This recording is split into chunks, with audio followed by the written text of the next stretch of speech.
Olá, já faz algum tempinho, acredito que umas 2 semanas, que nós não temos live, não temos gravação. Foram devidos a alguns trabalhos extras, viagens e tudo mais, que dificultou um pouco por esses dias e também teve feriado, não é? Assim, hoje nós vamos falar sobre o protocolo de identificação. Então, só relembrando, esse é um canal da Hebraensp, Núcleo Curitiba, aqui no Paraná.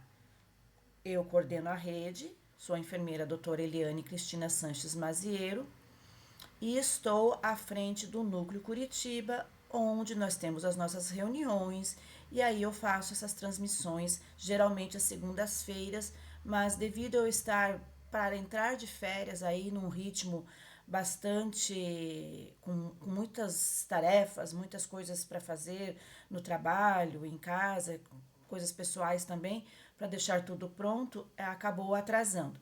Nós tivemos a nossa reunião da Hebraensp na sexta-feira, onde nós falamos sobre o protocolo de identificação. Então, novamente, sejam muito bem-vindos aqui ao nosso canal, ao que nós vamos falar.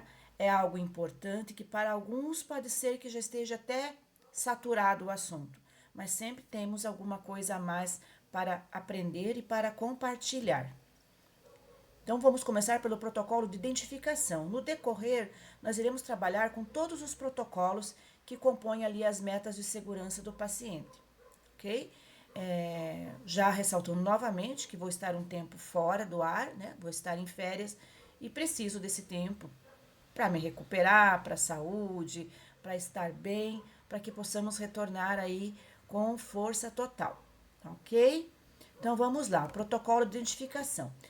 Relembrando mais uma vez os conceitos de segurança do paciente, ok? Então, segurança do paciente é definida como a redução de risco de dano desnecessário associado à atenção à saúde até o mínimo aceitável, ok? Por que nós falamos isso? A gente sempre fala, porque nós somos seres humanos sujeitos, suscetíveis a erros, sujeitos a errar, e por isso que essa redução de dano desnecessário, ele não deveria acontecer, mas ele está até ali o mínimo aceitável devido ao fato de sermos humanos e de errarmos.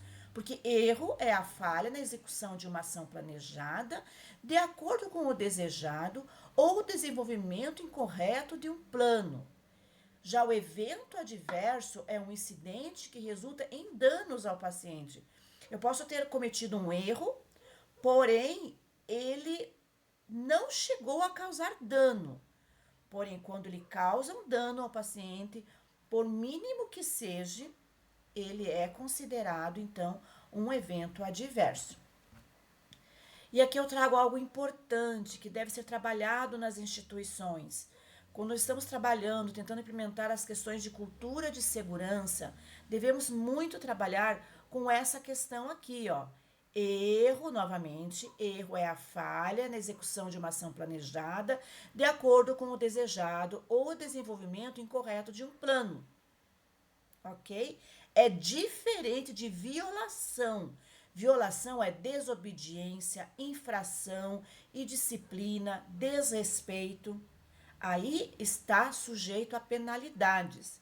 Tá? O erro, nós devemos trabalhar ele de uma forma a identificar o erro, ver o que causou esse erro, fazer uma análise de causa raiz, ver quais foram as causas, quais os caminhos que levaram a esse erro e tentar, por meio de um plano de ação, planos de contingência, conter para que isso nunca mais aconteça, ok? Agora, uma violação, ela já passa aqui, como eu estou falando ali, né? Desobediência, infração, indisciplina, desrespeito. Então, se eu tenho um protocolo que diz que eu tenho que fazer, no nosso caso aqui hoje, identificação do paciente, que eu tenho que conferir sua identificação e tudo mais, e eu não faço porque eu não gosto, porque eu não quero, porque eu estou com preguiça, isso é violação. As metas de segurança do paciente, já vimos anteriormente, elas são 6, que na verdade são 7, porque a sexta meta ali, ela se divide, né, em risco de quedas e lesão por pressão. Então, nós temos aí as metas de segurança do paciente. Sendo que a primeira ali, né, vamos, antes de falar da primeira, novamente, ontem foi dia 1º de abril de 2025. Ontem fizeram 12 anos que a portaria 529, de 1º de abril de 2013, foi instituída, foi colocada, e a qual institui o Programa Nacional de Segurança do Paciente. Então, 12 anos de publicação e da portaria que institui o Programa Nacional de Segurança do Paciente. E aí eu lhes pergunto, para quem trabalha em instituições, para quem é paciente, frequenta as instituições e precisa da saúde, seja ela em nível público, privado, como está a segurança do paciente? Como você vê isso hoje em dia, pelos relatos de mídia e tudo mais? A primeira meta ali está identificar corretamente o paciente. Então, temos que identificar o paciente. Lembrando sempre que essa pulseira de identificação é diferente dessa outra que está ali como adorno no braço de alguém. Essa pulseira de identificação ela não está ali para enfeite, não está ali para adornar. Ela está ali com um propósito. Identificar o paciente para a segurança de todos e de todo o processo. E aí eu lhe pergunto, por que nós devemos identificar esse paciente? Qual é a importância de identificarmos esse paciente? Quais são os riscos em não identificarmos o paciente? E como que nós devemos identificar esse paciente? Lembrando que esse paciente, ao momento que ele coloca os pés numa instituição de saúde, ele deve ser identificado de alguma forma. Eu tenho que saber quem é esse paciente e ter certeza. E ele também tem que saber que ele está sendo identificado e por que ele está sendo identificado. Aqui é um dado bastante antigo já, né? Se formos pensar, ó. É um dado ali, trazendo uma pesquisa que aconteceu de 1995 a 2011, onde a Joint Commission, né, encomendando essa pesquisa, verificou que 7.922 ocorrências de eventos sentinela, dentre os quais, o que nós podemos ver aqui no slide seguinte? Qual é o topo da lista? Cirurgias em partes ou pacientes errados. Se isso aconteceu, é porque o quê? Houve uma identificação errônea ou não houve identificação. Né? Porque para operar alguém erradamente, né, no lugar de outra pessoa, ou em partes diferentes, eu tenho que operar o pulmão direito, operei o pulmão esquerdo. Tenho que operar a perna direita, pôr uma prótese na perna direita, no quadril direito, coloquei no esquerdo. Tenho que operar o olho direito, operei o olho esquerdo. E várias outras questões a mais. Então, cirurgias em partes ou pacientes errados estão ali no topo da lista. Isso se condiz muito com identificação.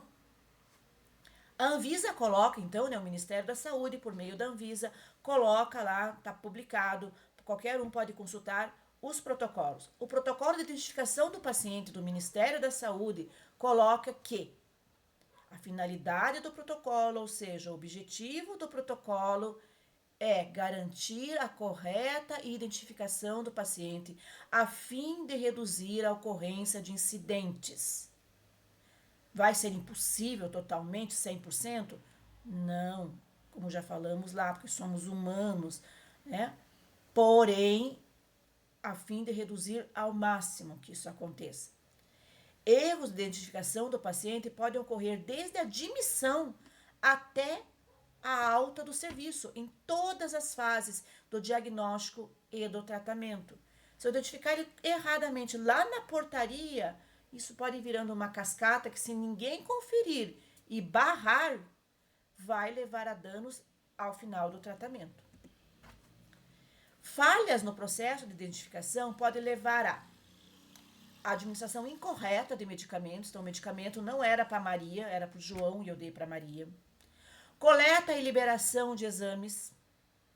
Coleta e liberação de exames incorretos. Posso coletar exame de alguém que não era para coletar e liberar resultados para alguém que não condiz com o que era para ele. Procedimentos e cirurgias em pacientes errados. troca de recém-nascidos, troca de pacientes, troca de dieta. Tá? Então, assim, são vários itens, várias situações que podem acontecer devido à falha no processo de identificação. No caso aqui, o que o protocolo coloca? Que a identificação, a pulseira de identificação, que é a nossa principal ferramenta ali para a identificação do paciente, deve ser de cor branca, ter no mínimo 2 identificadores. Assim, a maioria tem o nome do paciente, a data de nascimento, nome da mãe, nome do paciente, número do prontuário, nome da mãe, data de nascimento, mas pelo menos 2 identificadores. E temos outras cores de pulseira que também identificam riscos. Risco de queda, risco de infecção, risco de lesão por pressão, alergia a medicamentos. Okay? Então, temos pulseiras também que identificam riscos. O leito também deve ser identificado. Ah, professora, isso já foi, não se usa mais. Poderíamos banir a identificação no leito. Eu sempre brinco, é porque você não trabalha num hospital pediátrico. Tire a identificação do leito para você ver. Numa enfermaria com 4 crianças, elas pulam de cama, elas trocam de cama. Tá? Uma outra situação também. Você é da enfermagem, você é médico, você é fisioterapeuta, você conhece o paciente muitas vezes, você sabe quem ele é, vai ali conversar. Mas, por exemplo, o paciente está deitado, está lá no leito e a dieta dele tem que ser pastosa. A dieta dele tem que ser hipossódica, hipocalórica, ok? E será que a pessoa da cozinha que vai entregar essa dieta, ele tem a obrigação de conhecer o paciente, ele tem que conferir a dieta de quem para quem ele está entregando, né? Então, assim, pensa uma pessoa que fez uma cirurgia, que só pode tomar receber determinada alimentação, receber a alimentação errada, ou aqueles que estão em jejum para uma cirurgia, receber alimentação porque houve uma troca de leito, houve alguma coisa ali, ele recebeu, muitas vezes o paciente não entende e vai comer, né? O prontuário tem que estar identificado também. Como é que eu vou registrar coisas? Registrar fatos? Registrar as evoluções? Registrar o dia do paciente num prontuário errado, que não é dele. Muito importante a identificação dos exames, identificação do sangue, peças anatômicas. Vou tirar o tumor de uma pessoa numa cirurgia. O médico passa para você aquele material para fazer a biópsia, algo assim, identifica errado, perde essa amostra. Né? Identificação também de exames, ali, exames de sangue, você identificar errado, vir resultados errados, não identificar a bolsa corretamente e daí transfundir sangue que não é compatível com aquele paciente. Aqui tem um caso já bastante antigo e eu sempre coloco, até por fazer parte do comitê de ética e tudo mais, que só podemos trazer nas nossas aulas casos de domínio público, que estão na mídia, estão publicados e que não sejam fake news, tá? Casos comprovados, por favor. Nesse caso aqui, ó, vejam bem, 2 pacientes idosas com praticamente o mesmo nome, diagnósticos iguais. O diagnóstico delas era AVC isquêmico, acidente vascular cerebral isquêmico, internadas na mesma sala de emergência do Hospital Geral de Nova Iguaçu, lá no Rio de Janeiro, na Baixada Fluminense. A série de coincidências e um descuido na unidade provocou o impensável. Hilda de Oliveira, de 60 anos, foi transferida para o Hospital Naval Marcílio Dias, no Lins de Vasconcelos, na última terça-feira, no lugar da Hilda de Oliveira dos Santos, de 75 anos. Então, quem deveria ir para o hospital em Lins de Vasconcelos era a Hilda Oliveira dos Santos, de 75 anos. Porém, por um erro de conferência de identificação de semelhança no nome, foi a dona Hilda de Oliveira, de 60 anos.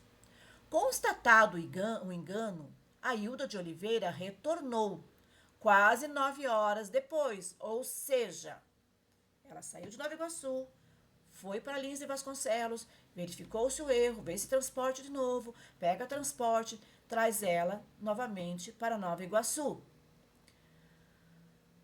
O motivo da confusão, de acordo com a assessoria da unidade, foi o fato de a paciente de 75 anos, que é a Hilda Oliveira dos Santos, que deveria ter ido para o Marcílio Dias, ter morrido no início da madrugada de terça.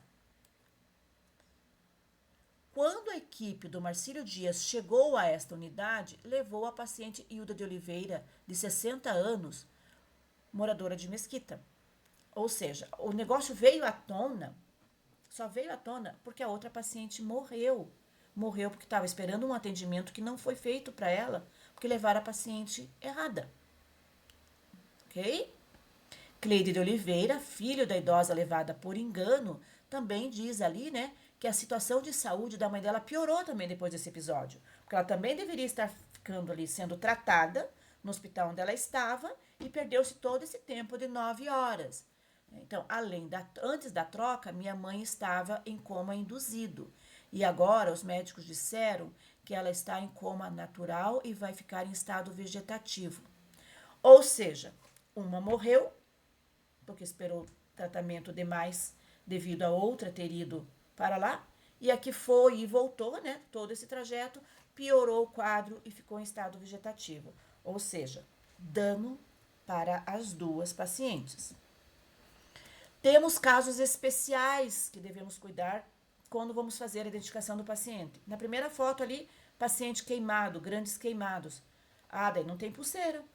Né? O que eu devo fazer? Tenho que identificar, definir um membro em protocolo. É membro superior direito? É membro superior esquerdo? É membro inferior direito, esquerdo? Aonde vou fazer a identificação do paciente? Tem que estar em protocolo. É membro superior direito. É ali que vai identificar. Todo mundo tem que saber. E quando for trocar esses curativos, identificar novamente. Tá? Bebês extremos, prematuridade extrema. Cuidar como vai identificar, qual é o material da pulseira de identificação. E cuidar que bebês crescem. Tá? Esse bebê ali com 500 gramas, semana que vem pode estar com 520, 550 e assim vai. E aí eu tenho que trocar. Porque senão, além de erros de identificação, se eu não identificar, eu vou ter problema de lesão por pressão, lesões de peles graves no paciente. A terceira foto ali é de epidermólise bolhosa. É uma situação em que se encostar no paciente, qualquer coisa que encostar, vai fazer lesão grave e dolorida. Nesse caso, tem que ter um protocolo, no leito, a identificação, não se tira o paciente daquele leito. Se ele for para exame, tem que estar uma pulseira de identificação acoplada na sua cama, na sua incubadora, no seu bercinho, tem que estar ali. Isso tem que estar em protocolo e haver treinamento constantes com a equipe para que ela entenda que é dessa forma. Outra atenção que devemos dar, então, é aos pacientes homônimos, aqueles pacientes que têm nomes iguais ou parecidos. Meu nome é Eliane. Eu dei aula para uma turma que tinham 4 alunas chamadas Eliane e mais eu como professora Eliane. Então, éramos 5 Elianes dentro de uma sala de aula. Foi bem fácil simular situações em que se trocava prontuário, em que se trocava de leito, que se trocavam exames. Então, muito cuidado com pacientes homônimos. Dentro de uma enfermaria, dentro de uma UTI, se o paciente é homônimo, enfermarias tentem internar em enfermarias separadas.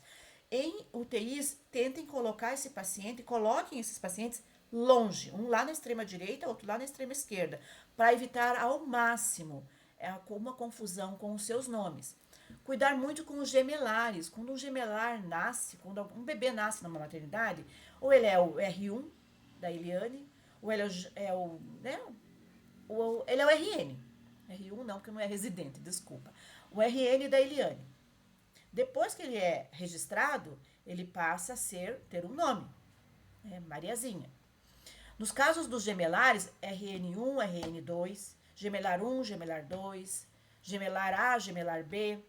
Porém, no que seja registrado, que haja o registro em cartório, já colocar nome, já fazer a pulseira, identificar esse paciente. Temos que ter muito cuidado com isso, porque os bebês na UTI, é feito coleta de sangue, é mandado amostra para os bancos de sangue, para a Imepara, aqui no caso do Paraná, para que depois faça toda a tipagem ali, se precisar de transfusão, alguma coisa. E é muito importante que se saiba, tão logo seja possível, a identificação também desse paciente como nome, não só o RN de Eliane, mas que ele tenha o nome dele com todas as identificações.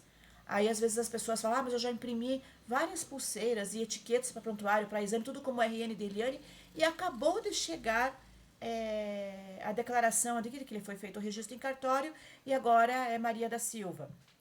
Joguem tudo fora, gente, e imprimam a pulseira e as etiquetas com Maria da Silva. Nesse momento não é hora de economizar e se perder nisso, ok?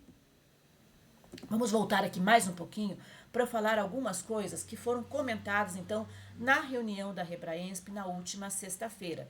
Tivemos ali a presença de vários profissionais da enfermagem, que pertencem também a instituições hospitalares distintas. E algo que nos chamou a atenção, nós começamos ali a palestra falando sobre essa questão de que já é um assunto batido, que todo mundo sabe que tem que identificar, que a maioria dos locais tem pulseira. Porém, o que nos chamou a atenção, digamos assim, que 90% dos que estavam ali reclamaram da qualidade da pulseira. Então, tem a pulseira, tem a impressora, porém, a pulseira às vezes não aguenta um dia e apaga. Se der banho no paciente, apaga. Então, é algo a ser discutido dentro das instituições. Não basta só eu mostrar indicadores de que eu tenho pulseira e de que eu identifico meus pacientes. Eu tenho que ter qualidade nisso, porque se ela apagar, não vai me servir de nada. Então, às vezes, é melhor fazer um melhor descritivo, fazer uma compra melhor de pulseira, mas que ela dure. Porque você possa utilizar essa pulseira para o real motivo que ela está ali, para o seu real propósito, que é identificar o paciente. Se ela apaga, não tem razão para isso, ok? Uma outra questão que envolve aí a cultura de segurança e que eu acho bem interessante é que as instituições coloquem ou na televisão, na porta dos seus hospitais ali, da unidade de saúde, no laboratório, ou na forma de banner, ou cartaz, ou folder, ou às vezes tem os grupos ali de acadêmicos que podem fazer palestras explicando o porquê do processo de identificação. Porque eu já vi casos em que a mãe ficou desesperada, achando que nós não sabíamos o que estávamos fazendo. Porque na portaria para entrar perguntaram o nome dela. O guarda lá na portaria, na guarita, confirmou que ela ia dar entrada no hospital naquele dia. Na recepção perguntaram novamente, você é mãe do Joãozinho que vai fazer cirurgia de postectomia? Sim. Vai para a enfermaria, você é a mãe do Joãozinho? Ele é o Joãozinho que vai fazer postectomia? Sim. Entra alguém no quarto para fazer uma anamnese, o médico? É o Joãozinho da postectomia? Sim. Entra a enfermagem para também fazer sua anamnese? É o Joãozinho da postectomia?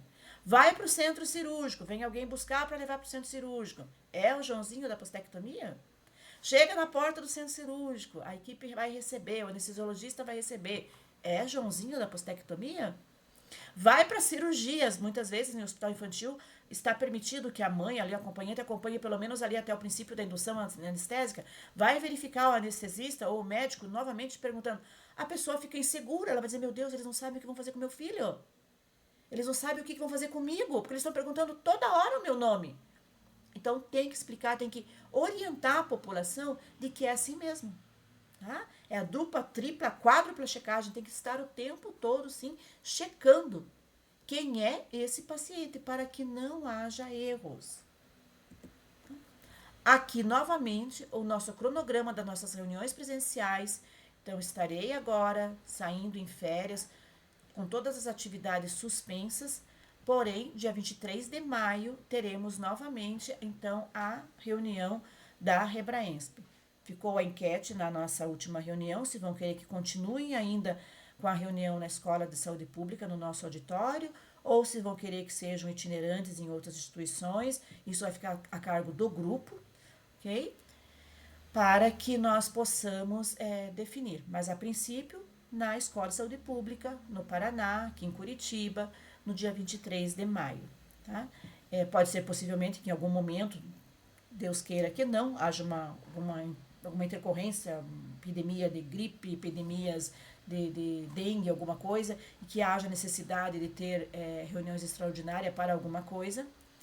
E lembrando que agora em abril teremos no Rio de Janeiro, então semana que vem, o evento da Rebraensp, o quarto CIR Rebraensp, né, Congresso Internacional da Rebraensp, que acontece agora em abril. Nós estamos também com nossos grupos de estudo, que eu peço às pessoas que fazem parte dos grupos de estudos que vão pensando nas questões norteadoras para que nós possamos fazer os nossos artigos de revisão integrativa. Tá? E os nossos temas dos nossos grupos são higienização das mãos, o grupo que vai trabalhar a segurança na cadeia medicamentosa, grupo que vai trabalhar a comunicação e o grupo que vai trabalhar a cirurgia segura e ali barra paciente seguro, porque no hospital que não faz nenhum tipo de procedimento cirúrgico, há então a opção de trabalhar o paciente seguro. Também sempre estejam aí atentos às nossas aulas, né, online, aqui no YouTube, onde eu sempre coloco o endereço no Facebook e aviso ali pelo Facebook que as aulas vão ser lançadas. Então está aí, né, o quarto Cire Hebraensp, que acontecerá 8, 9 e 10 de abril no Rio de Janeiro. Okay? Eu acredito que se alguém entrar na página ainda dê para fazer inscrições. Vai ser bastante produtivo, nós estaremos lá apresentando trabalhos, estaremos participando também, né, como coordenadora de polo e núcleo, lá do quarto Cire Hebraensp, Cire Hebraensp, né, que é o Congresso Internacional da Hebraensp. Então fica aí um pouco sobre protocolo de identificação, mostrando a importância de identificar corretamente o paciente, de conferir. Num primeiro momento, nós instalamos a questão de vamos colocar pulseira ou qualquer outro tipo de identificação no paciente. Num segundo momento, nós já temos que monitorar. Então, vejam com suas equipes, quem é a equipe ali à frente da qualidade, à frente do núcleo de segurança, que desenvolvam estratégias, fazendo busca ativa, observação não participativa, só de longe ali, né? Olhando, verificando se realmente estão conferindo a identificação do paciente. Não basta só colocar a pulseira. Isso pode trazer danos irreversíveis para o paciente, muita dor de cabeça para a instituição, né? Muito sofrimento para famílias. Então, é algo que parece ser simples, mas é o princípio de tudo. Saber quem é aquele que eu estou tratando, por que estou tratando e como que eu vou tratar. Ok? De novo, meu muito obrigada. Espero que vocês fiquem bem durante todo esse mês de abril. Voltaremos, então, em meados de maio com a nossa programação. Ok? Nesse tempo, né, todos precisam descansar. Vocês sabem que os profissionais de saúde trabalham muito, cansam bastante, se esgotam, então eu também mereço, também preciso descansar. Então estarei agora em férias, mas estão aí os nossos canais, nos contactem, estejam atentos, assistam, reassistam, estudem sobre segurança do paciente, que é muito importante, e é muito importante para todas as profissões. Eu falo em nome da Hebraensp, que é a Rede Brasileira de Enfermagem e Segurança do Paciente, porém, todas as profissões da saúde, os que trabalham ali frente à saúde, tem que estar atento à segurança do paciente. O pessoal do administrativo, quem faz compra de material, o pessoal da limpeza, o pessoal da copa, todo mundo tem que estar atento à questão da segurança do paciente. Hoje é aquele paciente, amanhã pode ser você ou alguém da sua família. Eu sempre coloco que aquele do qual cuidamos é o amor de alguém. Não cabe julgar o que ele está fazendo ali, quem ele é, porém ele é o amor de alguém. Ok? Muito obrigado por estar conosco em mais esta apresentação. Curtam bastante, estudem, aprendem e espero encontrar todos bem logo, logo. Obrigada.